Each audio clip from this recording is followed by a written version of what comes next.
సిద్దిపేట జిల్లా దుబాక మండలం తిమ్మాపూర్ జాతీయ రహదారిపై రోడ్డు ప్రమాదం చోటు చేసుకుంది.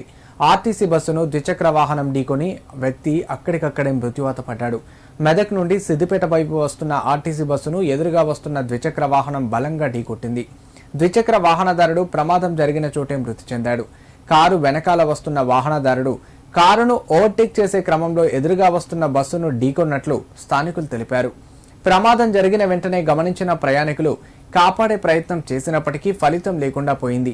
అతివేగం, అజాగ్రత్త వల్లే రోడ్డు ప్రమాదం చోటు చేసుకోవడం జరిగిందన్నారు. రోడ్డు ప్రమాదం జరగడంతో ట్రాఫిక్ అంతరాయం ఏర్పడింది.